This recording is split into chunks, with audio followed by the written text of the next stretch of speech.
प्रिय विद्यार्थियों, सुप्रभात।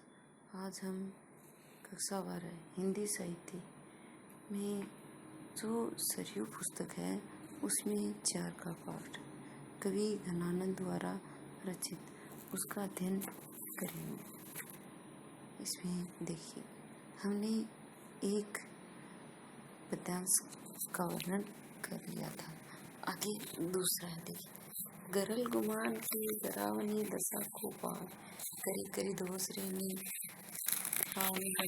घोटी वो खेत खेत धुरी चुरी चुरी सांस पाँव राखी विष समुदेग बान आगे और ओटी वो जान प्यारे जो न मन आने तो आनंद घन भूले तो न सूरी परखे चरक चोटी वो तिने ये सिराती छाती तो ही वे लगती ताती तेरे बाटे आयो है अंगारन पे लोटी को। पाठ्य पुस्तक सभी के पास होगी और पहले इसमें से कठिन शब्द देख लें। गरल का अर्थ है विष, गुमान का अर्थ है अभिमान, गरावनी गलाने वाली, दशा स्थिति, पान पीना, धोश्रेणी दिन रात, घट रिधि, हेत खेत, प्रेम रूपी रण क्षेत्र, विष समुदेग बान व्याकुलता का विषैला वार और रिधि ओटिपो सामने आना, जान प्यारे प्राणों से प्यारे, जो न मन आने तो आनंद घन जो मन में न आवे, भूली सुमिरी स्मरण, परेखे परखना,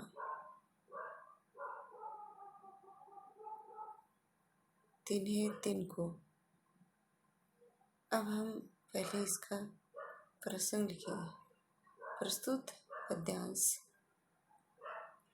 कवि घनानंद द्वारा रचित प्रेम पीर वर्णन शीर्षक में से लिया गया है।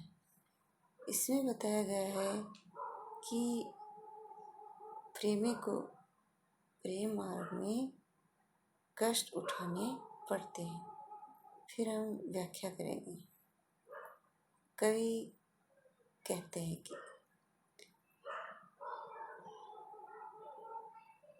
गरल गुमान की गरावनी दशा को पार, कि प्रेमी वियोग की स्थिति में गरल जहर घमंड रूपी गुमान घमंड रूपी जहर की गरावनी दशा को पार और हृदय को गलाने वाली स्थिति हो जाती है जब वह घमंड रूपी विष को पीता है तो हृदय को गलाने वाली स्थिति हो जाती। करी करी धोस रनी प्राण घटी और फिर दिन रात प्राणों को हृदय में घोटकर रखना पड़ता है। धोस रनी दिन रात प्राणों को घट हृदय में घोटे को घोट कर रखना पड़ता है। प्राणों को हृदय में घोट कर रखना पड़ता है। हेत खेत धुरी चुरी चुरी सांस पाँव रखी, प्रेम रूपी रण क्षेत्र। हेत खेत, हेत का अर्थ है प्रेम रूपी रण क्षेत्र की धूल धुरी मिट्टी है वह सांस पाँव रखी, व्याकुलता से पैर है वो उस मिट्टी में डालते तो व्याकुलता के बाणों का अपने हृदय में सामना करना पड़ता है। जब प्रेम रूपी रण क्षेत्र की धूल में पैर रखते हैं तो व्याकुलता के बाणों को हृदय को सामना करना पड़ता है। विष समुदेग बाण आगे उरोटे वो और फिर जो विषैले बाण हैं सामने आते हैं और उन्हें सहन करना पड़ता है। प्रेम में घमंड को छोड़कर व्याकुलता को सहन करना पड़ता है। जान प्यारे जो न मन आने तो आनंद करना, प्राण से प्रिय यदि प्रेम पात्र है, यदि ध्यान न दे तो भूली तू न सुमरे परखे चकचोरी, तो आंखों को भी मन आने तो आनंद, यदि प्रेम पात्र यदि ध्यान न दे तो नेत्रों से की गई चोट है को लेकर भी पछताना पड़ता है। परखने से चकचोटी हो पछताना पड़ता है। तिन्हें ये सिराती छाती,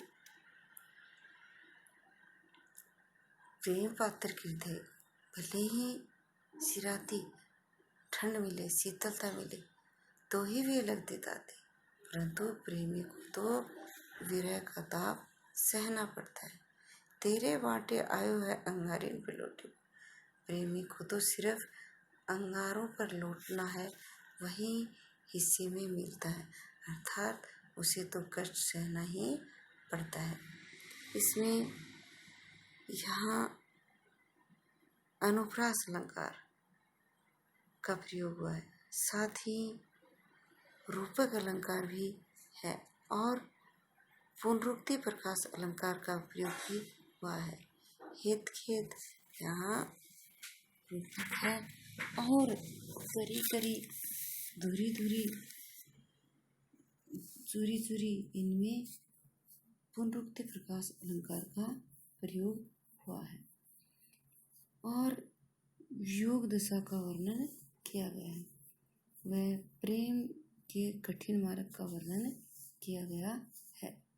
इस प्रकार से हम इसका विशेष लिखेंगे और साथ ही कवित छंद भी है। आगे देखिए, भय अति निठुर मिटाए पहचानी डारी,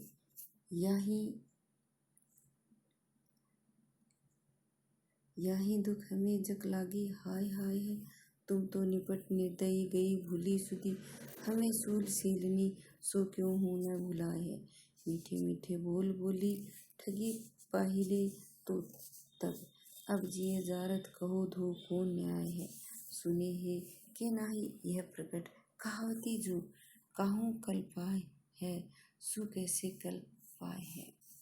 इसमें हम पहले प्रसंग लिखेंगे। प्रस्तुत कवित कवि घनानंद द्वारा रचित प्रेम पीर वर्णन से लिया गया है। इसमें कवि घनानंद ने अपनी प्रियतमा या प्रेम पत्र सुजान की निष्ठुरता का वर्णन किया है। व्याख्या क्या होगी? घनानंद कहते हैं कि भय अति निठुर की हे प्रिय तुम इतने निष्ठुर हो, मिटाए पहचान ले, तुमने तो हमारी पहचान को ही मिटा डाला, यही दुख हमें जग लागी हाय है, इसी बात का हमें दुख है और उस दुख होने से हाय हाय शब्द निकलता है। तुम तो निपट निर्दयी, तुम तो एकदम से ही निपट पूरी तरह से निर्दयी हो, भूल गई भूली सुधी, तुम तो हमारी याद भी नहीं करती हो, हमें याद भी नहीं करती हो, तुम्हें तो हमारी याद भी नहीं आती है, हमें सूल सेलनी सो क्यों न हो भुलाए है। क्या करें कि हमें तो यह सूल अर्थात तुम्हारी याद कांटों के समान अर्थात पीड़ा लग रही है, क्यों ना भुलाए, तुमने तो क्यों हमें भुला दिया है। मीठे मीठे बोल बोली ठगी पहले तो तब, पहले तो तुम मीठी मीठी बातें कर कर हमें ठग लिए, अब जिए जारत कहो दो कौन न्याय। अब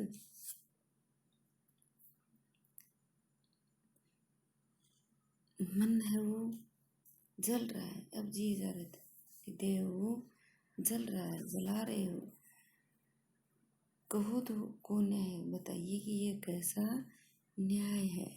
अर्थात कि पहले तो हमारे मीठी मीठी बातें करके हृदय को ठग लिया और अब दूर होकर जी को जला रही हो, बताओ ये कैसा न्याय है।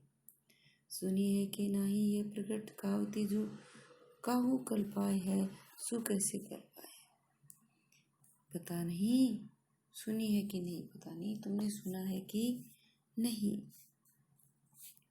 यह प्रकट कहावत जो एक प्रचलित कहावत है, प्रकट कहावत है, उसे तुमने सुना है या नहीं। काहू कल पाए सु कैसे कर पाए, जो दूसरों को तड़पाता है, दुख देता है, सु कैसे कर पाए, वह कैसे स्वयं चैन से रह सकता है। यह हमने देखा कि कल पाए दो बार आया है, लेकिन इसमें दोनों का ही अलग अलग अर्थ निकला है। पहले कल पाए का अर्थ है दुख देना, दूसरे का है कि चैन या शांति। तो यहाँ हम यमक, अनुप्रास और शूल शेरनी, यहाँ पर रूपक अलंकार भी और अनुप्रास भी, मीठे मीठे हाय हाय, इनमें पुनरुक्ति प्रकाश अलंकार का प्रयोग भी हुआ है। तो विशेष में लिखेंगे अनुप्रास, यमक, रूपक और पुनरुक्ति प्रकाश अलंकार का प्रयोग हुआ है। दूसरा लिखेंगे कवित छंद की पद योजना गीता के अनुरूप है, अर्थात हम इसे गा भी सकते हैं तो गीता के अनुरूप है। तीसरा लिखेंगे कवि ने प्रेमी की विरह स्थिति का सुंदर मार्मिक चित्रण किया है। आगे देखिए, मीत सुजान अनीत करो जिन हाहा न हुजिए मोही अमोही, दिठी को और कहूँ नहीं ठोर फिरी तरग रावरे रूप की दोही। एक विश्वास की टेक गही लगी, आस रहे बसी प्राण बटोही, हो घनानंद जीवन मूल दई कित प्यासी मारत माही। पहले हम इसका प्रसंग लिखेंगे। प्रस्तुत पद्यांश कवि घनानंद द्वारा रचित प्रेम पीर वर्णन शीर्षक कविता में से अवतरित है। इसमें कवि ने अपनी व्यथा अपने प्रेमिक को सुनाई है या उस संबंध में वर्णन किया गया। व्याख्या करेंगे। कवि घनानंद कहते हैं मीत सुजान, मीत का अर्थ है प्रिय, सुजान को संबोधित करके उन्होंने लिखा था कि हे प्रिय सुजान, अनीत करो जिन, तुम इतना अन्याय मत करो, हा न हुजिए मोही अमोही, तुम इतना अन्याय मत करो कि क्या करें, हा न हुजिए मोही अमोही, कि मेरे प्रति है वो मोह था, वो अमोही दूर न हो, अर्थात तुम निर्मोही या कठोर हो रही हो वह न बन, जो तुम्हारी प्रेम करने की भावना थी वह विद्यमान रहनी चाहिए, तुम निर्मोही न बनो। दिठी को और कहूँ नहीं, क्या कहते हैं कि देखने के लिए तिथि मेरी दृष्टि में और कहूँ नहीं, और कोई या और किसी के लिए कोई जगह नहीं है। ठोर स्थाने फिरी दृग रावरे रूप की दोई, मेरी दृष्टि में तो सिर्फ तुम ही बसी हुई हो, तुम ही समाये हुए हो। फिर आगे क्या कहते हैं, एक पिशाच की टेक गही लगी कि मेरा तो विश्वास है वो इसी पर टिका हुआ है। आस बसी बसी प्राण बटोही कि जब तक शरीर है तब तक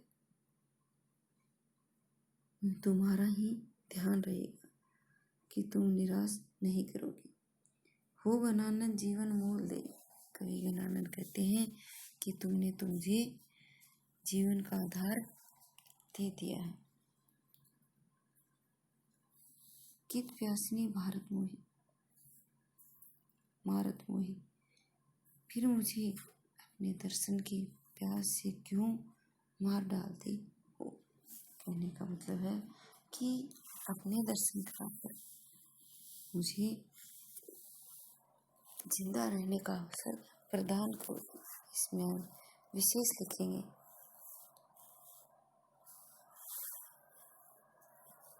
इसमें प्राण बटोही, इसमें रूपक अलंकार है, और प्यासनी मारत इसमें श्लेष अलंकार है। तो अनुप्रास, रूपक और श्लेष तथा साथ ही पुनरुक्ति प्रकाश अलंकार का प्रयोग भी हुआ है। दूसरा लिखेंगे, कवि ने अपने प्रेमी के प्रति अनन्य प्रेम प्रकट किया है।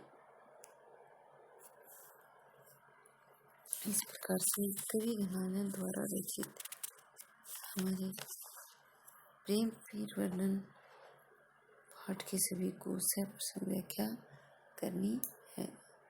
धन्यवाद।